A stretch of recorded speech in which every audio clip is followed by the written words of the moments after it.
नमस्कार, मैं GRS news के लिए गिरीश सिकरवार।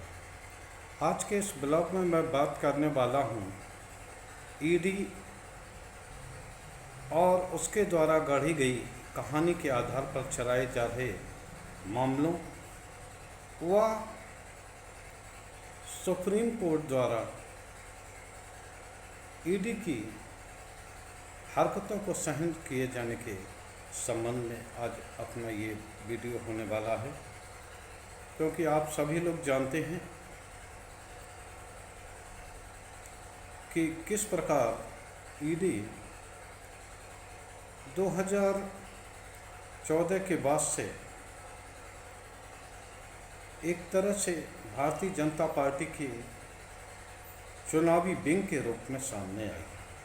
हालांकि ये आरोप विपक्षी दलों द्वारा लगाया गया है, लेकिन जिस तरह से ईडी चुनावी दिशा में गए, राज्य में अपनी गतिविधियों को तेज करती है, विभिन्न दलों को तोड़ने का प्रयास करने के लिए अभियान चलाती है, और जिस प्रकार हाल में ही छत्तीसगढ़ के भूपेश बघेल को लेकर जिस तरह की प्रेस वार्ता या प्रेस रिलीज जारी करके अभियान चलाती है, उसकी तो सिर्फ आलोचना ही की जानी चाहिए। एक अपराधी के पकड़े जाने और उसके बयान को ही बिना जांच किए सख्त मानने वाली ईडी के विषय में कितना कहा जाए और किस प्रकार ये माना जाए कि वो एक पेशेवर एजेंसी है, पेशेवर जांच एजेंसी है, जिसकी विश्वसनीयता कम से कम इस दौरान खत्म होती जा रही है। आप सभी लोगों ने देखा होगा कि किस प्रकार दिल्ली में आम आदमी पार्टी को टारगेट करके ईडी किस प्रकार अभियान को कर रही है। उप मुख्यमंत्री मनीष सिसोदिया हों और सांसद संजय सिंह हों या पंजाब में की जा रही उस कार्रवाई के विषय में आपको जानकारी होगी ही, जिससे कि दिल्ली शराब नीति घोटाला कांड बताया जा रहा है, और जिसको लेकर ईडी ने जिसे अपना या जिस व्यक्ति को मुलजिम नंबर 1 यानी कि अपराधी संख्या 1 बनाया था, उसी के कहने पर आम आदमी पार्टी के विभिन्न नेताओं को, यहाँ तक कि दिल्ली के मुख्यमंत्री अरविंद केजरीवाल को भी एक तरह से कटघरे में डालने की योजना बनाती दिख रही। उसमें बार बार ये कहा गया कि हजारों करोड़ का घोटाला हुआ, छापेमारी हुई, सीबीआई ने मुख्यमंत्री से पूछताछ की, मनीष सिसोदिया से पूछताछ की,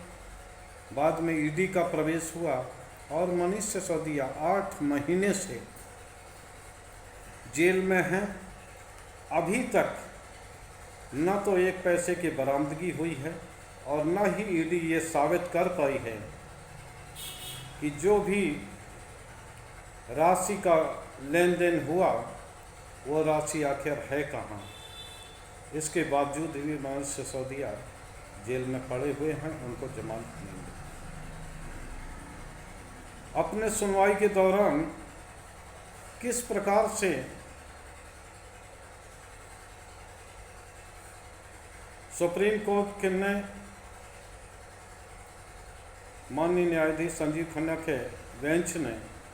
ईडी की हरकतों को लेकर, उनकी जांच प्रक्रिया को लेकर सवाल उठाए थे और ये पूछा था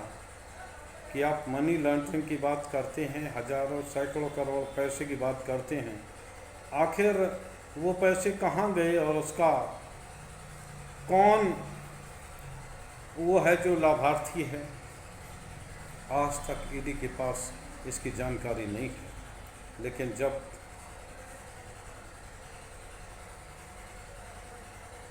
मनीष सिसोदिया जमानत के लिए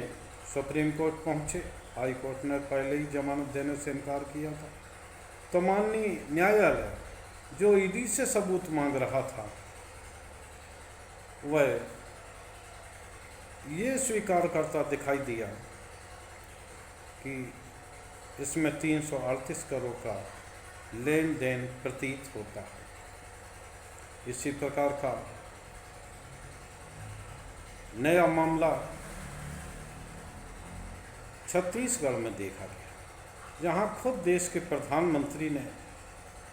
छत्तीसगढ़ के मुख्यमंत्री पर आरोप लगाया कि वो भ्रष्ट, और उन्होंने बाकायदा एक पर्चा जारी करके विभिन्न उनकी योजनाओं में हजारों करोड़ के घोटाले की बात कही। और ईडी ने भी एक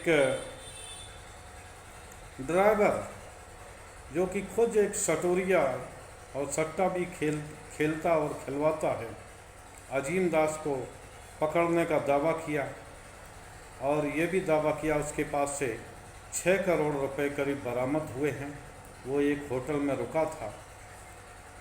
और उसने ये बताया कि चुनाव के लिए मुख्यमंत्री बघेल को महादेव ऐप के प्रमोटरों द्वारा 508 करोड़ रुपया समय समय पर दिया। बरामद राशि कहाँ है, किसको दी गई, किसके जरिए ली गई, इस बारे में ईडी मौन है, इसे जांच का विषय बताए। तो यहाँ ये सवाल उठता है कि जब आपने जांच नहीं की तो आखिर आपने एक प्रदेश के मुख्यमंत्री को किस तरह से उसे अपराधी बताना शुरू किया, और इस संबंध में बाकायदा एक प्रेस रिलीज जारी की जिसमें उन्होंने उसके अजीम दास के बयान को शीर्ष पर रखा। यहाँ ये सवाल है, क्या ईडी जैसी पेशेवर एजेंसी जो कि विभिन्न तरह की हवाला आदि के मनी ट्रेल जैसे मामलों में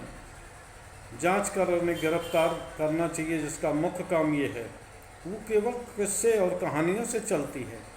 जैसा कि दिल्ली मामले में देखा गया। हालांकि आम आदमी पार्टी के बड़े बड़े नेता इस मामले में बंद हैं, पंजाब में भी ईडी कार्रवाई कर रही है,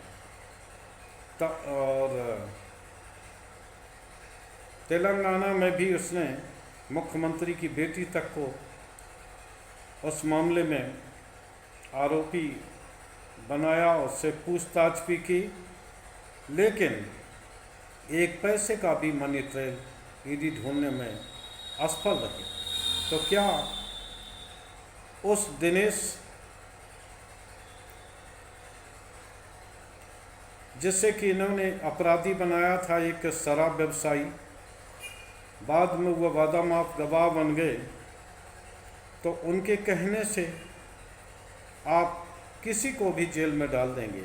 यानी कि सबूत के नाम पर आपके पास कुछ नहीं है, आप सिर्फ अपराधियों की ही बताई गई कहानी पर, जो कि कितनी विश्वसनीय हो सकती हैं, बिना उसको तौले, बिना राज को आप मनी ट्रेल दिखाए हुए कि आखिर उसका लाभार्थी कौन है, इस प्रकार गिरफ्तार करते हैं। और सबसे ज़्यादा आश्चर्य तब होता है जब माननीय न्यायालय भी इस मामले पर ज़्यादा विचार न करते हुए सिर्फ ईडी की ही हाँ में हाँ मिला रहा होता है। यहाँ मेरा उद्देश्य माननीय न्यायालय या माननीय न्यायाधीश के को अवमानना करने का नहीं है, लेकिन एक सवाल तो ज़रूर उठेगा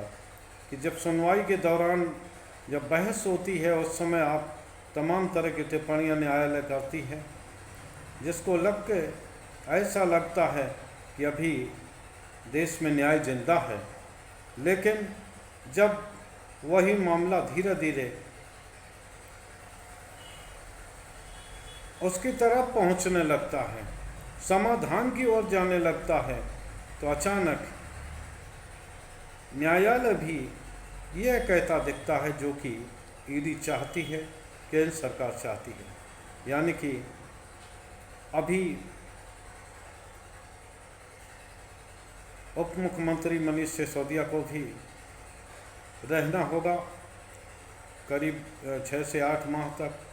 यानी कि लोकसभा के चुनाव भी निपट सकते हैं उस दौरान। और इधर भूपेश बघेल, जिनके यहाँ प्रथम चरण का चुनाव 7 नवंबर को होना है, उनकी भी छवि किस तरह से बिगाड़ी जा रही है। और इस समय तो चुनावी राज होने के कारण पूरी कमान चुनाव आयोग के हाथों में है। इस समय मुख्यमंत्री पर वो अधिकार नहीं है, और इसके बावजूद अगर ईडी ये ढूंढने में असफल है कि आखिर वो रास गई कहाँ, केवल एक अपराधी के कहने पर अगर मुख्यमंत्री को टारगेट करती है, तो ऐसा महसूस होता है कि माननीय न्यायालय ने जो ईडी को ताकत प्रदान की है, उसकी समीक्षा करने की ज़रूरत शायद अब आ गई है। क्योंकि जिस तरह से आचरण ईडी कर रही है, अगर वो देर तक जारी रहा या प्रक्रिया यह लंबी चली, तो निश्चित तौर पर आप तय मानिए कि जो भी शासक होगा और जिसके अंदर में ये एजेंसी होगी, तो निश्चित तौर पर उसे कभी भी और बिना किसी सबूत के लंबे समय तक जेल में भेजा जाएगा, और आगे चलकर ये लोकतंत्र को हानिकारक करने वाली होगी। आज के ब्लॉग में इतना ही। जय हिंद, जय भारत।